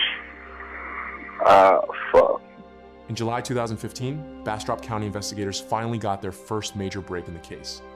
It came after they identified the phone that had been used to send the anonymous threatening text message to Samantha's coworker a few days after her murder. Investigators discovered that the phone had also been purchased at a Walmart, this time in Katy, Texas. Surveillance footage showed 2 men entering the store, purchasing the phone, walking back outside, getting into a vehicle, and driving away.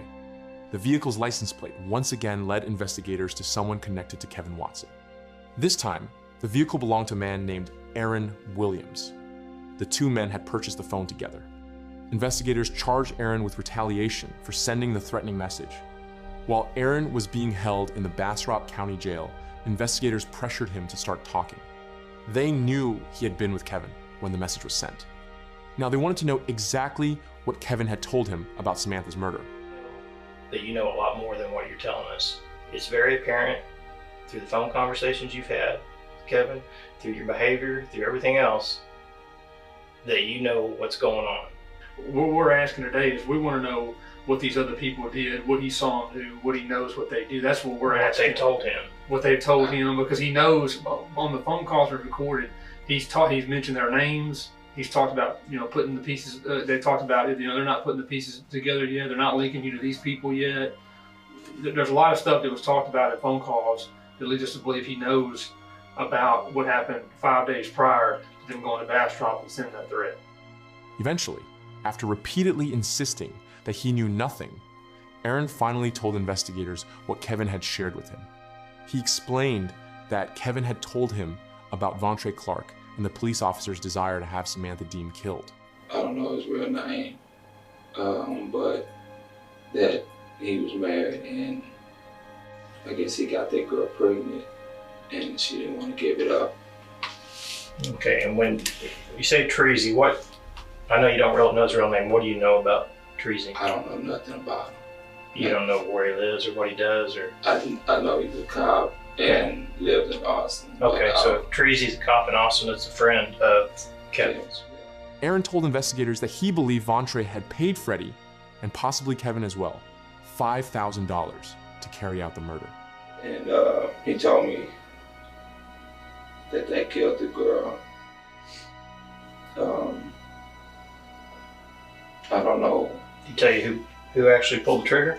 No, he didn't tell me who. You said they? Yeah, they went out there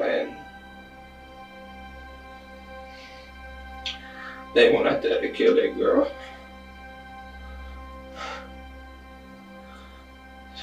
And Tree was gonna pay him some money to do it. I don't know if he did or not. Did he say how much he was gonna pay him? I think $5,000. A piece or altogether? I don't know. You know? I don't know. And that's what he told me. So they basically told you that they just went out there. They went out there and killed her. Yeah. They being Kevin and Freddie. Yeah. He vaguely recalled Kevin telling him how they had staged the crime scene to make it look like a drug deal gone wrong. He also said that the group panicked after realizing they had left an important piece of evidence at the scene, either a phone or the murder weapon. According to Aaron, he came away with the impression that the murder had been planned in advance and had been in the works for quite some time. I would guess it would be planned out for a while. What would make you think that? I mean, I don't know how far along she was. Well, he told me she was close to giving birth. So, I mean, he told me that like that Trees was like he didn't want the baby, and I didn't know how far along she was. But he told me he kept trying to tell her not to have it, and I guess she didn't want to listen or didn't want to get rid of it. He told me that the girl said she was gonna ruin his life and stuff like that, but I never knew how far along she was, so I never knew how far back, if he was planning or doing anything like that. After Aaron's arrest and his decision to cooperate with investigators, it became clear that Vontre Clark could no longer avoid responsibility. That same month, the Austin Police Department ordered him to meet with the Internal Affairs Division as part of its investigation. However, Vontre refused to appear. Austin Police Chief Art Acevedo, whom Vontre had publicly praised just a few years earlier, held a press conference announcing his termination from the police department. The reasons for his dismissal were his confirmed criminal associations and his insubordination.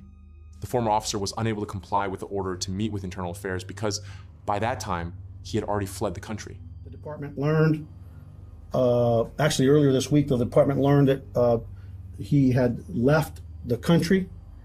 He is last known to have arrived in Jakarta, Indonesia, the city of Jakarta, Indonesia. It's a city of probably about 10 million people. It is a city in a country, or a city in a country that does not have an extradition treaty with the United States. I'm sure Mr. Clark will find this press conference. I have a message to you. If you have any dignity, if you have any semblance of humanity left in you, Mr. Clark, get back on that plane and come back here to Austin. If you're innocent, prove it. Come over here and face the music. A few days later, an arrest warrant was issued for Vontre. However, it could not be executed without the coordination and approval of the Indonesian authorities. The FBI began the lengthy process of negotiating Vontre's extradition back to the United States. I'm looking forward to the day that the Dean family gets justice. And I can tell you that I hope that that justice comes quickly because what happened to that beautiful woman and her baby, there's no excuse for it. It's despicable. Additional arrests were made in an effort to strengthen the case. Kevin Watson was taken into custody on drug-related charges while investigators sought a capital murder indictment against him. Despite investigators' best efforts, Kyla Fisk continued to insist that she knew nothing about the crime. Our case on Kevin is made. I mean, you can ask me some questions if you like about that. I'll try to answer what I can. If you're doubting that. You're saying phones that were used in something like this? Yes. They contacted the victim that night to arrange a meeting at the murder scene. With very specifics about where to meet. And there's just no question in that. And we know he had the phone. There's still other information out there that could be valuable on this. This is just not that person. This is not that person. I don't believe, like I read. One of the problems with Kyla's claim that she knew nothing was that it was contradicted by her own actions after the murder, which appeared to help Kevin. For example, she lied to police during her first interview. Later, during a recorded jail visit with Kevin, he asked her to get rid of the stained clothes he had worn during what he referred to as an electrical job a few months earlier. In reality, he was referring to the red hoodie and gray sweatpants that investigators had determined he was wearing on the day Samantha was murdered. But if you're just some dumb person don't know anything, you wouldn't be going to the extent to cover things up like you're doing. I mean, that's because people are coming after me who have cases. People are asking questions. People are asking questions about somebody I love. But the only thing we asked you in the interview was we asked you about 3 phones and if you knew Vontre Clark, and you lied about all 4 of them. Well, it sounded like when y'all talked from the jail and he talked about this electrician job he did 3 months ago and told you to get rid of that stained hoodie and sweatpants. Mm-hmm. Sound like you knew exactly what he was talking about on that phone call. You got rid of it. Yeah, I said you'd already got rid of it. Don't worry about it. I did. I got rid of all his shit out of there. What'd you do with it? It's gone. Where? That's what I'm talking about, Kyla. You're not being completely honest with it. Kyla Fisk was arrested and charged with tampering with evidence for disposing of Kevin's stained clothing. Approximately 5 weeks later, the FBI secured Vontre Clark's return from the island of Bali. He was initially detained for a visa violation, but far more serious charges awaited him once he returned to the United States. He was placed aboard a U.S. Department of Justice aircraft, which landed in Austin, Texas, shortly after midnight on September 2nd. Former Austin police officer Vontre Clark was taken into custody pursuant to an arrest warrant for the offense of capital murder at 12:03 a.m. on today's date. Samantha was part of our law enforcement family here in Central Texas. We thought we had to go to great lengths to do what we could do to bring back Vontre Clark in the interest of justice. Samantha Dean, wonderful individual. This should not have happened. Indictments against Vontre Clark and Kevin Watson were obtained before the case against Freddie Smith had been finalized. At that point, it was still unclear what role each of the 3 men had played in the murder. After prosecutors announced their intention to seek the death penalty, the pressure on the defendants increased significantly. Whoever agreed to cooperate first and provided a truthful and consistent account of what had happened could negotiate a plea deal, testify against the other conspirators, and possibly save his own life. Eventually, both adopted brothers agreed to lengthy debriefings with state prosecutors. Each of them presented his own version of events, hoping to secure the best possible deal. To everyone's surprise, Vontre began by proclaiming his innocence and making unsupported allegations about Samantha's behavior and the circumstances surrounding her pregnancy. Tell us what you want us to know. I did not kill Samantha Dean, and that's where I'm at right now. That's what I'm charged with. That's what I'm facing. I remember the day. I wake up on a Saturday morning. I guess it was September. To a text from Sam, and it says something like, "I need to talk to you." Okay, tell me, what do you need to talk to me about? I'm afraid to tell you. Just tell me. She tells me she's pregnant. No, actually, you guessed she was pregnant, right? Was it me? Mm-hmm. I don't know. If you're saying it was. Yeah, I mean, we have the text. Okay, well, so I guess she was pregnant. I don't want to have a child with her. I don't want to have that type of relationship with her. So I told her I'll come talk to her. And at that point, she tells me that how she got pregnant. She took the condom and she turned it inside out, and she used the condom to get pregnant. That's what set this whole thing off. That's when I said, I'm going to hurt this girl. I ended up telling Kevin that I got this girl pregnant and I wasn't gonna let her have this baby. And I was gonna do something to her. At the time, I didn't know what, but I had planned to kill this girl. Yeah. Vontre described 2 previous occasions when he had planned to kill Samantha, but ultimately could not bring himself to go through with it. One of those incidents was the same one Samantha later wrote about in her journal. According to Vontre, he tied her up, pretending it was just a game.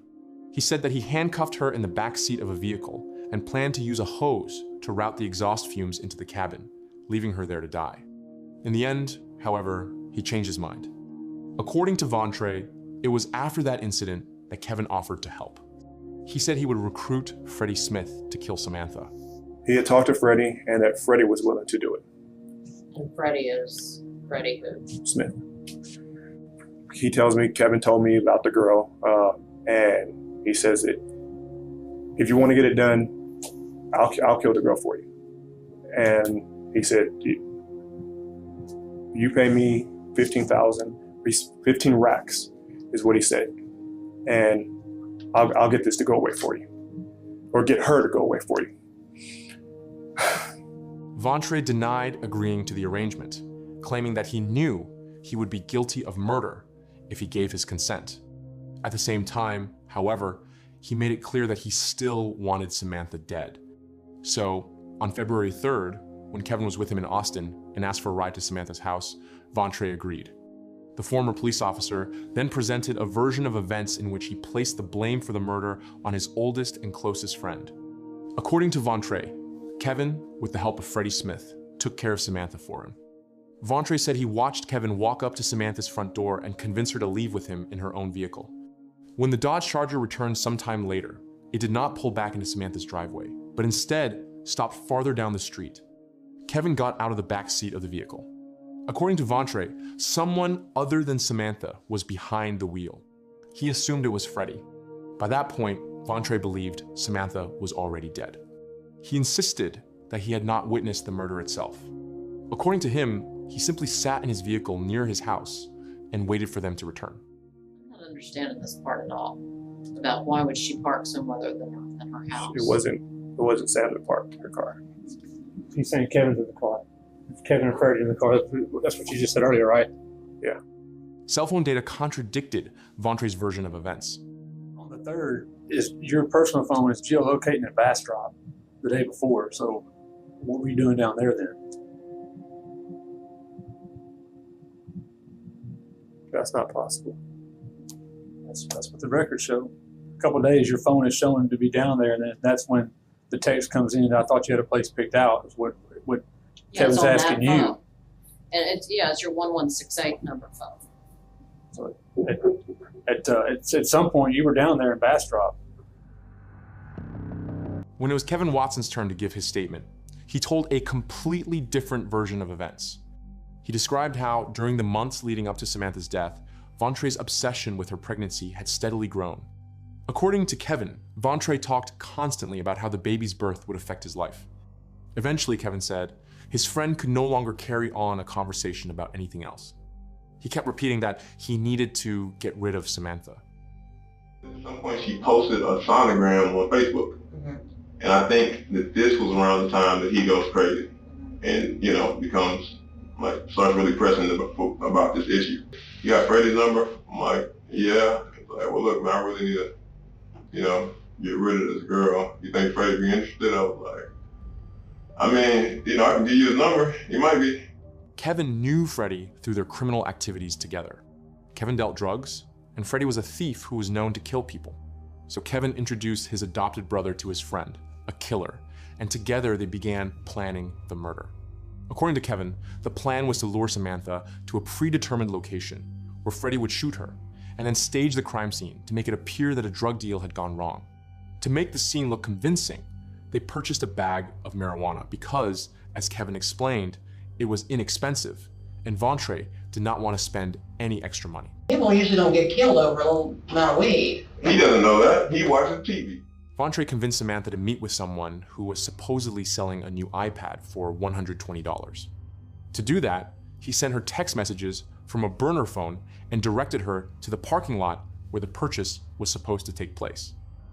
How did Trey convince her to leave that house with him, 7 months pregnant, at that time of night, and go out to Bastrop for To buy a tablet? Yes, sir. I don't know. I don't know. As far as I know, he was meeting us under the guise of buying a tablet. That's what I do know. According to Kevin, Vontrae drove with Samantha to the shopping center. After they parked, Kevin dropped off Freddie, who was armed with a .25 caliber pistol. Kevin then drove around the area while waiting for a call, telling him to come back. What happened next could almost be described as a series of absurd mistakes if it were not so horrifying and tragic. At first, Freddie tried to shoot Samantha in the back of the head. However, the pistol jammed. He then told Samantha that he had forgotten the tablet's charger and needed to leave briefly before returning. After that, he called Kevin to come pick him up. They stopped at a nearby gas station, where Freddie fixed the pistol. Once the gun was working again, he fired a test shot out the window. They then returned to Samantha, who was still waiting in her vehicle, apparently unaware that Freddie had already tried to kill her just minutes earlier. Freddie later told Kevin that he got into the backseat of the vehicle and shot Samantha in the head twice. He then handed the pistol to Vontrae, who fired one more shot. And Freddie's like, this fucking guy. And he, jokes about him, panicking and all that stuff a little bit. And he tells me about how he was in the backseat and he shot her twice. Bam, bam. And then Trey wanted the gun. And then he handed Trey the gun. And Trey he said something crazy and then shot her once. And that's pretty much what happened. And he's like, that's why we couldn't find the third fucking casing, because this guy can't even find the casing. When you say said something crazy, any idea what that would be? Do you remember it all? Something like fuck you bitch or something, some TV shit. Something that people don't really do. The conspirators managed to recover 2 spent shell casings from inside the vehicle, but they could not find the third. They removed the back seat and moved Samantha's body, but even then, they were unable to locate it. After that, they stopped along the side of a rural road.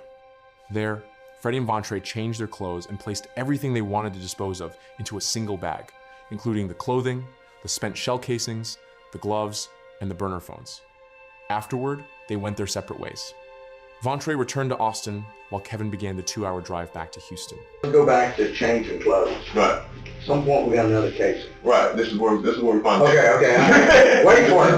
Wait for it. I'm sorry. So, yeah, then the clothes changed. So when he pops up the thing, he's like, oh fuck, the casing. What the fuck was the casing that was in my pants? In your pants? Fucking moron. Right. That was not the end of the conspirators' string of mistakes. When Kevin arrived back in Houston, he received a message from Freddie. The murder weapon was missing. They needed to return to Bastrop to find it. Meanwhile, Vontrae was occupied with something else. He drove straight to the Austin Police Department in an attempt to establish an alibi. Kevin returned to his vehicle to make the drive back to Bastrop. That was when he realized he had locked his keys inside the car.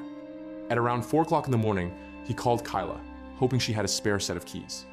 She did not. Kevin then broke the car window and drove back to Bastrop to search for the pistol. By the time he arrived, sheriff's deputies were already at the scene. Kevin turned around and drove back to Houston. That was when he discovered that the pistol had been inside the vehicle the entire time. For several hours, he had been driving with the murder weapon wedged between the driver's seat and the center console. The pistol had fallen from Vontrae's waistband as they drove away from the crime scene. It is still unknown exactly when the conspirators realized they had also left one of the burner phones behind at the scene. On the side of the damn, on the driver's side, from when Trey was driving the car. Mm-hmm. It fell like right here. Oh, in your car? Right. So when we hopped out the car at Freddie's house, I looked down, I'm like, fucking gun right here. And you'd already gone to Bastrop? I'd already gone to Bastrop and came back. Freddie's making fun of Trey because he's the worst fucking criminal anybody's ever seen. It's pretty much what it amounts to. He's like, this guy, he's fucking jumpy, he doesn't know what the fuck he's doing. He's just fucking scary. He's a really bad crook. It's the reason why you're a cop and not a crook, because you're a really bad crook. one of those things. Kevin Watson walked Bastrop County investigators through the route and every location they had visited on the night of the murder. Together, they drove past the shopping center and then to the gas station where Freddie had fixed the malfunctioning pistol. Kevin also showed investigators the location around the corner where Freddie fired a test shot after the weapon was working again. We're sitting right here at this light. Yeah, that's what I was talking about, because it doesn't look like we're going anywhere. We're waiting to see if there's any cars, so we're taking a left. Shoes. Kevin's version of events was supported by the evidence. Vontre's version was not. Kevin Watson pleaded guilty to capital murder as part of a plea agreement. Under the terms of that agreement, he became eligible to apply for parole after serving 35 years in prison. He also agreed to testify against both Vontre and Freddie. Armed with Kevin's testimony, prosecutors indicted Freddie Smith on a charge of capital murder. Freddie continued to maintain his innocence. Have you ever heard there's an old saying that 3 people can keep a secret as long as 2 of them are dead? You ever heard that saying? I've heard it before. Okay. So we didn't just by accident show up 4.5 years after a murder and arrest you. We obviously received information from somebody. So you have an opportunity to talk about this today. And whatever information you receive is not, it can't be, if y'all are charging me for this, it can't be accurate because I had nothing to do with it. Freddie Smith went to trial in June 2022, after years of delays caused by the COVID-19 pandemic. During a search of his phone, investigators found a photograph taken in 2013 showing 2 .25 caliber pistols. A firearms examiner testified that every bullet recovered from Samantha's body had been fired from the same weapon. The expert also explained that one of the pistols shown in the photograph was the type of firearm that could have produced the distinctive rifling marks found on the bullets recovered from Samantha's body. Kevin Watson and his wife, Kyla Fisk, also testified during the trial. The charges against Kyla had been dismissed several years earlier. Investigators believe she may have known more than she admitted. However, they concluded that she learned that information only after the murder had already taken place. For that reason, they did not consider her to be a participant in the conspiracy. Freddie Smith was found guilty and sentenced to life in prison without the possibility of parole. Vontre Clark later pleaded guilty as well. His attorneys had been granted multiple continuances to prepare for a trial in which prosecutors intended to seek the death penalty. Over the course of several years, they exhausted every available pretrial legal option. His taxpayer-funded defense cost the county hundreds of thousands of dollars. In the end, after Vontre pleaded guilty, Samantha Dean's family was spared from having to endure another trial. In return, Vontre avoided the death penalty. He was sentenced to life in prison without the possibility of parole. I really don't like the word closure, because closure to me means that everything has been taken care of and we would go back home and Sammy would be there and Maddie would be riding around on her bike, but that's not the case. What this is a resolution. We have resolved from what we started with 7.5 years ago. This is the tragic story of Samantha and her unborn daughter, Madeline. Thank you for staying with me until the very end. Samantha Dean's story leaves behind an overwhelming sense of heartbreak. She dedicated her life to helping victims of violent crime, only to become the victim of a brutal and carefully planned murder herself. Her unborn daughter, Madeline, whom her family had been eagerly waiting to welcome into the world, also lost her life. Despite every attempt to hide the truth, those responsible were ultimately brought to justice. Sadly, that could never bring Samantha or her daughter back. If you would like to honor the memory of Samantha and Madeline, please leave a few kind words in the comments. May their names never be forgotten. Every case leaves behind its own questions, its own pain, and families whose lives are changed forever. But behind every investigation is a real person with dreams, hopes, and a future that should have continued. Our final story is no different. It is a story of a young woman whose life was taken far too soon, leaving behind unanswered questions and a family forced to live with an unimaginable loss. This is the case of Megan Sharpton.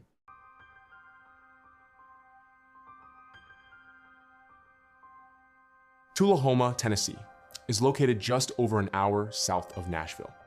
The people who live there describe it as a quiet, close-knit community where almost everyone knows one another.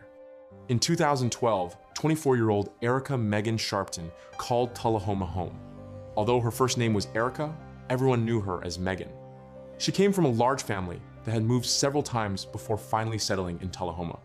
Megan was known as an incredibly hardworking and ambitious young woman. Her best friend described her as funny, outgoing, and someone who was always pushing herself to become a better person. She was only 2 months away from graduating from nursing school, with a promising career ahead of her. Megan loved staying busy. She worked part-time as a waitress at a local steakhouse, while also working at a nursing home. She had been living with her boyfriend Chris for the past 3 years. To everyone around her, it seemed like she had an incredibly bright future. On July 1st, Megan planned to have dinner at her mother Kelly's house because her sister was visiting from out of town. But shortly after making those plans, Megan called her mother with an update. She explained that a last-minute job interview had come up, so they would have to reschedule dinner. Megan sounded excited. She said that if everything went well, she would receive an advance payment immediately after being hired. Knowing how hardworking and determined Megan was, her family shared her excitement. They wished her good luck and told her they would talk later. But as the evening went on, no one heard from her. Her family, her friends, and Chris all waited for news about how the interview had gone. Megan never called. She stopped answering her phone altogether. As midnight passed and the calendar turned to July 2nd, concern quickly began to grow. Everyone hoped she would reach out soon and tell them she had simply gotten busy. Instead, something far more tragic had already happened. July 2nd, 2012, 1:20 in the morning. After an extremely hot and dry day, 2 teenagers were driving along Alwalt Road when they noticed flames burning among the trees. It was an isolated stretch of road where very few people ever stopped. The closest building was a church nearly half a mile away. The nearest home was even farther, across a bridge. It was the kind of place people simply drove through without giving it a second thought. Believing a brush fire had started, the teenagers called emergency services before the flames could spread.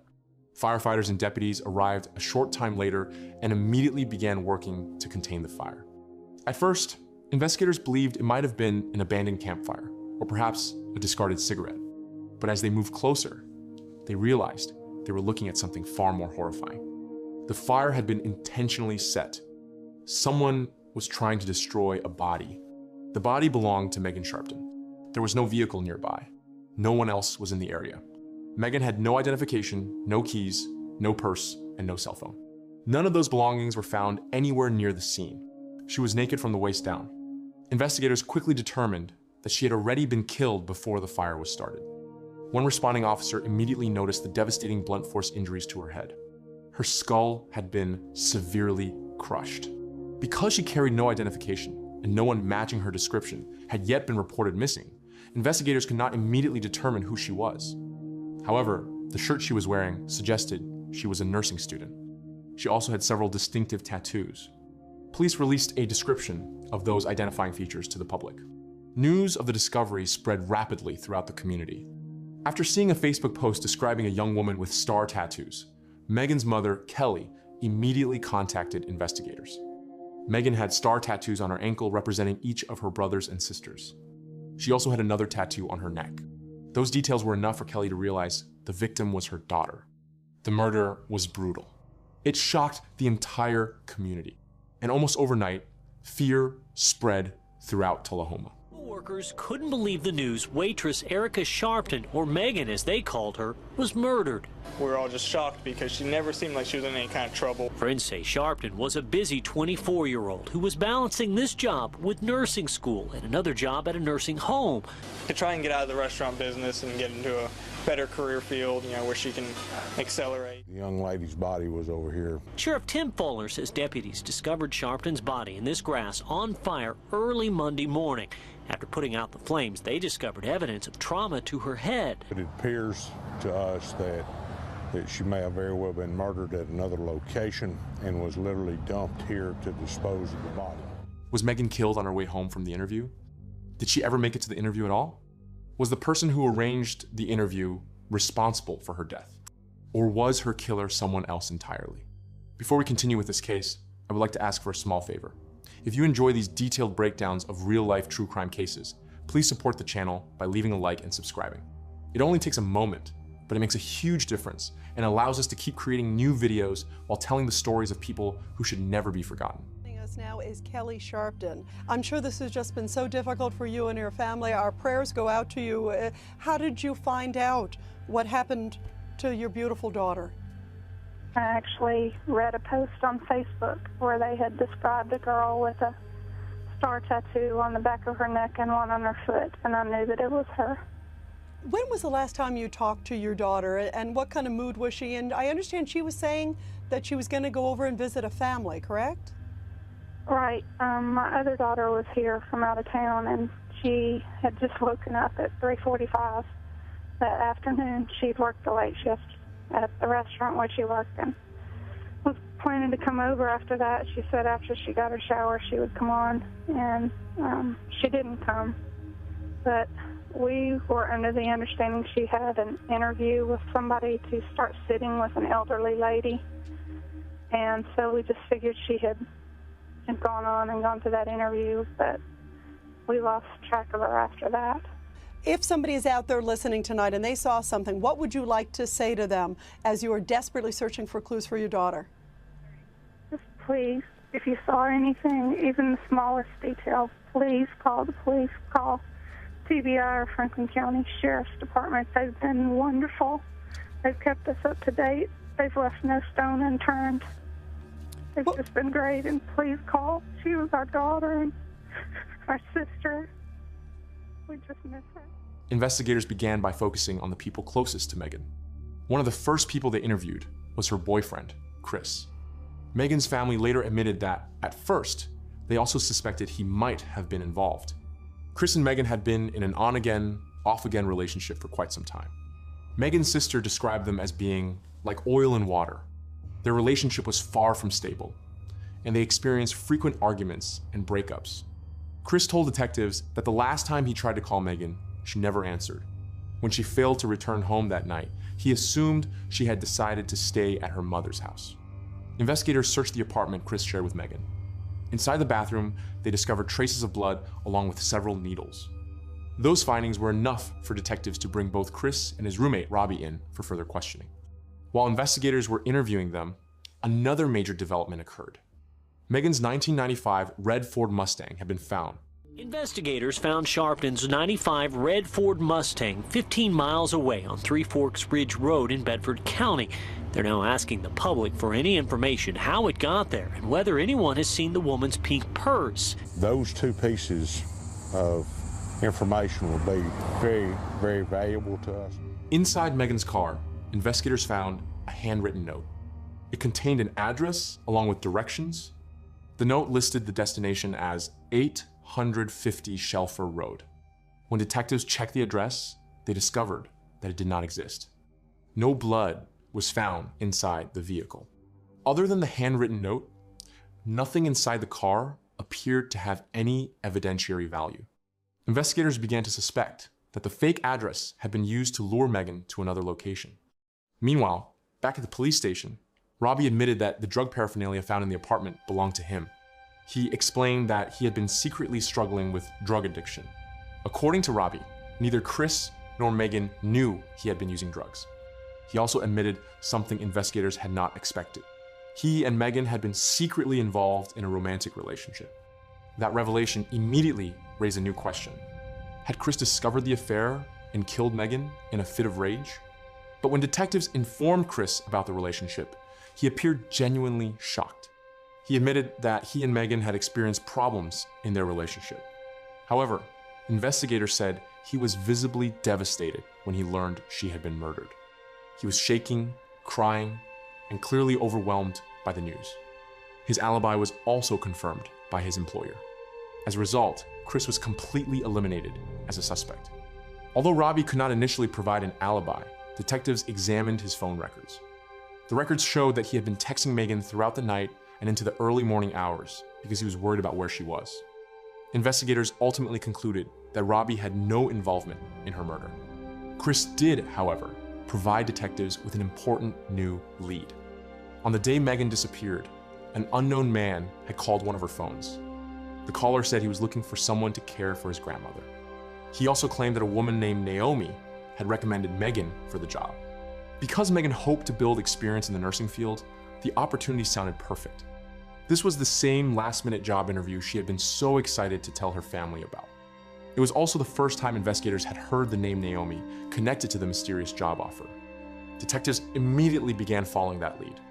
At the same time, another case caught their attention. As they investigated the name Naomi, detectives also began comparing Megan's case to the high-profile disappearance of 20-year-old Holly Bobo. Holly was also a nursing student. She had disappeared only 6 months earlier in Decatur County, about 130 miles from Tullahoma. Investigators could not ignore the similarities. People throughout the community noticed them as well. Before long, media reports began speculating that both crimes might have been committed by the same offender. Some even suggested the possibility of a serial killer. The growing speculation only increased fear throughout the community. By a process of elimination, investigators identified the Naomi they believed the caller had mentioned. They went to her home to speak with her. She was not there. A neighbor provided detectives with her phone number. When investigators finally reached Naomi, they received an unexpected answer. She said she had never recommended Megan for any job. In fact, she admitted that she did not even like her. According to Naomi, they barely knew each other. She explained that they had only shared rides to class a few times. When detectives asked why someone would use her name, Naomi said she had no idea. She insisted she never would have recommended Megan for employment. With no additional information to offer, Naomi ended the conversation. Detectives were left frustrated. The lead they had hoped would break the case had gone nowhere. A short time later, Megan's autopsy results were completed. The report revealed that she had been sexually assaulted before she was brutally beaten and shot through the cheek. Although the blunt force injuries had nearly shattered her skull, the medical examiner determined that the gunshot wound was the actual cause of death. Investigators also concluded that the firearm had most likely been used to beat Megan before she was killed. A mother pleads with law enforcement to catch her daughter's killer before she says someone else gets hurt. Good evening, I'm Kim Chapman. And I'm Calvin Sneed. The murder of Megan Sharpton happened in Franklin County back in July. The murder left her family devastated and on edge, knowing her killer is still out there somewhere. I wake up in the morning with the horrible realization that my daughter is dead and she's never coming back. Megan Sharpton was brutally murdered on July 2nd after she was lured to a home. She was raped several times and beaten. Her body was found burning on the side of the road in Franklin County. District Attorney Michael Taylor is overseeing the case. The investigation is continuing, and hopefully we will have a successful outcome in the near future. While a murderer walks free, her family is left with a gaping hole. Kelly talks about her son's connection with Megan. He really valued her and went to her for most of his advice and needs, and he's been devastated. Sadness and grief have overcome the mother of 4 who promised to support her children through college.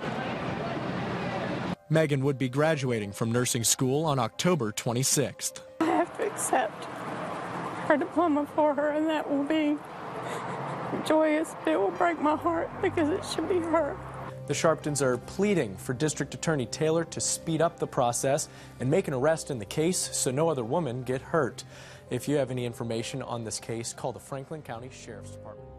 Although the phone Megan had with her that night was never recovered, Chris was able to locate her second phone, the one that had received the call about the job opportunity.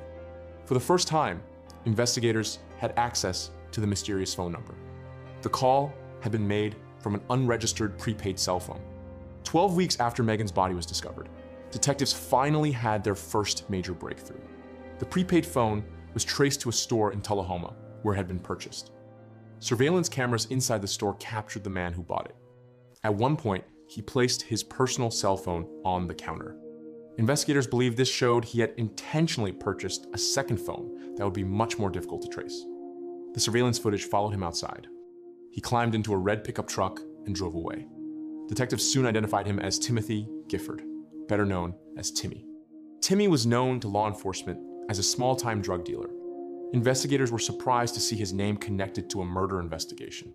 When detectives located the red pickup truck, it was being driven by Timmy's brother, Paul. Paul explained that Timmy had bought the truck from a friend and later given it to him. Investigators then tracked down Timmy. He agreed to speak with detectives and cooperated with the investigation. Timmy said he had purchased the prepaid phone for a friend. Ironically, it was the same friend who had sold him the red pickup truck. His name was Donnie Frank Jones Jr. It was a name investigators already knew well. Donnie had a lengthy criminal record and had frequently worked as a police informant. Even so, detectives still could not understand how he was connected to Megan. Timmy explained that Donnie had recently undergone surgery and claimed he was unable to buy the phone himself. Instead, Donnie asked Timmy to purchase it for him. As payment, Donnie gave Timmy some of his prescription pain medication. Later, Donnie sent Timmy a text message. He said he wanted to trade his pickup truck for a Ford Mustang and asked if Timmy could help arrange the deal. Timmy told investigators he thought the decision made little sense because Donnie had several young children and a pickup truck was far more practical than a sports car. Even so, he agreed to help and eventually passed the truck on to his brother. Timmy also mentioned something detectives found especially interesting. He said the carpet and several other interior parts of the pickup truck had recently been replaced. According to Donnie, his wife believed the truck would sell more easily if the interior looked newer. At that moment, investigators finally connected the pieces. Donnie Jones was married to Naomi Jones. She was the same Naomi whose name had been used during the phone call that lured Megan to the fake job interview. She was also the same woman detectives had interviewed weeks earlier. Police had finally found the connection they had been searching for. Investigators returned to the Jones residence. This time, they hoped to conduct a thorough search. At first, Donnie denied knowing Megan. Then he suddenly changed his story. He claimed he remembered giving Megan and Naomi a ride to class once or twice. Donnie also told investigators that he had been home with his children on the night of the murder. He denied Timmy's account about purchasing the prepaid phone. Donnie even gave detectives permission to search his home and voluntarily provided a DNA sample. He insisted he had nothing to hide.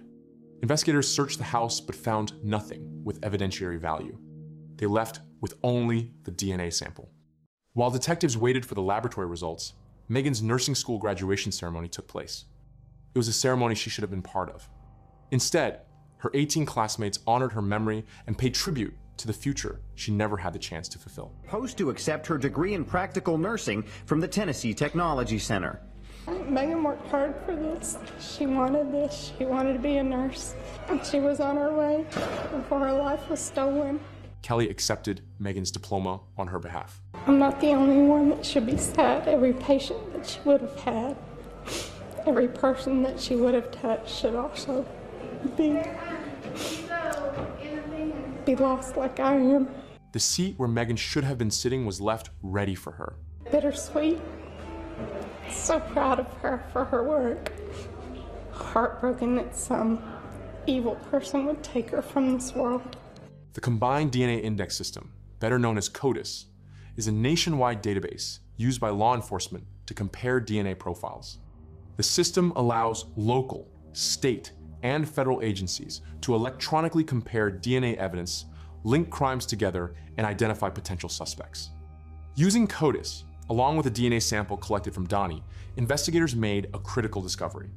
The DNA recovered during Megan's sexual assault examination matched Donnie Jones. Detectives immediately brought him in for questioning. Donnie insisted they had the wrong person. He claimed that he and Megan had never dated and had never had any kind of sexual relationship. Investigators then confronted him with the DNA evidence. His story changed almost immediately. Now, Donnie claimed that he and Megan had secretly been involved in a consensual sexual relationship. According to him, they had simply kept it hidden from everyone else. Investigators did not believe his explanation. However, they had no evidence to directly disprove it. For the time being, they had no choice but to let him go. Detectives soon learned more about Donnie's criminal history. He had previously been accused of rape. He also had prior felony convictions for aggravated burglary, aggravated assault, and forgery. Because of those felony convictions, Donnie was legally prohibited from possessing firearms. When investigators discovered that he owned guns anyway, they obtained a search warrant and arrested him on the firearms charges. The arrest gave detectives valuable time to continue building their murder case. 4 months after Megan's body was discovered, investigators finally obtained the evidence they had been waiting for. The medical examiner had already determined the type of bullet that passed through Megan's cheek. Ballistics testing matched that bullet to a rifle owned by Donnie. Investigators also analyzed GPS data.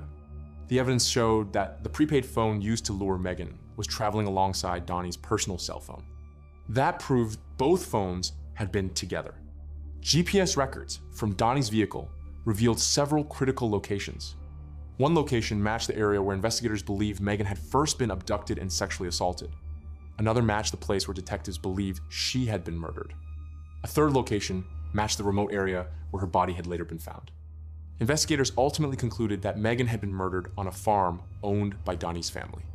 During their search of the property, they discovered a partially burned scarf that belonged to Megan. Monday, November the 5th at approximately 6:30 p.m., the Franklin County Grand Jury returned an indictment against the Tullahoma man for the murder of Megan Sharpton. He has been charged with first-degree murder of Megan and will face justice in our court system. This is rural Middle Tennessee. We don't see things like that here. We don't experience that level of brutality or violence or just coldness. Donnie Frank Jones Jr. was indicted on 2 counts of aggravated kidnapping, 2 counts of aggravated rape, and 1 count of first-degree murder. Announced Tuesday that 37-year-old Donnie Jones was charged with killing Megan Sharpton. On Tuesday, the Franklin County Sheriff's Office charged 37-year-old Donnie Jones with Megan's rape and murder. A lot of the things that they had shared with me make me know that this is the right person. Then when I started hearing how it all fell together, I had no doubt. Hearing the charges against Jones and seeing him locked behind bars gives Sharpton a sense of satisfaction for her daughter and the community. But she's filled my life with so much joy for 24 years. So I'll just take that with me and try to learn from this experience. Donnie Jones has 21 previous felony convictions ranging from forgery to aggravated assault. He had been in jail on an unrelated charge, and he now faces 2 counts each of kidnapping, rape, and murder. He's due back in court on November the 16th. Donnie's bail was set at $500,000. As he remained in custody, prosecutors began preparing their case for trial. Meanwhile, investigators completed a forensic examination of the prepaid phone. The results revealed that Donnie had contacted several other women. Each of them either cared for elderly people or worked in the nursing field. Investigators concluded that he had been randomly calling women while searching for a victim. Eventually, Donnie remembered Megan. About a year earlier, he had given her a ride. Using his wife's phone, he obtained Megan's phone number. He then used Naomi's name to gain Megan's trust. Finally, he gave her a fake address and directions that led to a remote location where he was already waiting. Investigators also reviewed Naomi's phone records. They confirmed that she had been at work on the night of the murder. Police concluded that Naomi had absolutely no involvement in Megan's death. Detectives also investigated whether Donnie could be connected to the disappearance of Holly Bobo. They found no evidence linking him to that case. Different suspects were later arrested and charged with Holly Bobo's murder. Although the charges against Donnie made him eligible for the death penalty, prosecutors never publicly announced whether they intended to seek it. When the case finally reached court, Donnie Frank Jones Jr. pleaded not guilty. He walked into a Manchester courtroom with shackles on his hands and feet, coming face to face with Megan Sharpton's mother, Kelly, who was clutching a picture of her daughter. Well, our theory was that the purpose of the fire was to destroy the semen present in her body. District Attorney Mike Taylor says the fire actually ended up preserving the evidence that became key after investigators linked Jones to the crime through cell phone records and Sharpton's clothing found on his family's property. I know that he had a '98 escape where he actually tried to kidnap 2 young ladies in a car and make them take him to the interstate. In court, Jones asked the judge for a speedy trial, and he mouthed to relatives what appeared to be, "I didn't do it." He knows in his heart, the universe knows who's guilty. I don't have to argue with him. The police have done their work. However, because Donnie faced the possibility of the death penalty, his attorneys later entered plea negotiations with prosecutors. Donnie offered to admit responsibility for Megan's murder. In return, he asked prosecutors to remove the death penalty from the table. Under the proposed agreement, he would plead guilty if the state agreed not to seek his execution. In February 2013, 37-year-old Donnie Jones Jr. pleaded guilty to the first-degree murder of Megan Sharpton. He was sentenced to life in prison without the possibility of parole. Not long afterward, Donnie attempted to withdraw his guilty plea. He claimed that his attorney had pressured him into accepting the plea agreement. He also alleged that his wife had been threatened. Circuit Court Judge Curtis Smith agreed to hear the motion. After reviewing the arguments, the judge denied Donnie's request. His original conviction and sentence remained unchanged. To this day, Donnie Jones continues to serve a sentence of life in prison without the possibility of parole. After the sentencing, Megan's sister, Carrie, reflected on what the conviction meant. She said, "If Megan had not lost her life, I truly believe Donnie Jones would still be out there tricking young women. Megan put him behind bars for life. She sacrificed her life to keep everyone else in our community safe." Megan's mother, Kelly Sharpton, often spoke about the unimaginable grief she carried after losing her daughter. She described the pain as something that never went away. Tragically, in November 2013, Kelly died by suicide. The investigators who worked Megan's case later admitted that it was one of the most difficult investigations of their careers. They said Megan's final moments were filled with unimaginable fear and terror. She was a young woman with an incredibly bright future. She'd worked tirelessly to build the life she dreamed of, only to have it stolen from her in the most brutal way. The loss of Megan, followed by the heartbreaking death of her mother, deeply affected the entire community. To honor Megan's memory, a 7-foot memorial was erected near the place where her body was discovered. The memorial features 24 stars, one for each year of Megan's life. The stars also symbolize the star tattoos that meant so much to her. Megan's sister said their family would always be grateful for the overwhelming support they received from the community during the darkest time of their lives.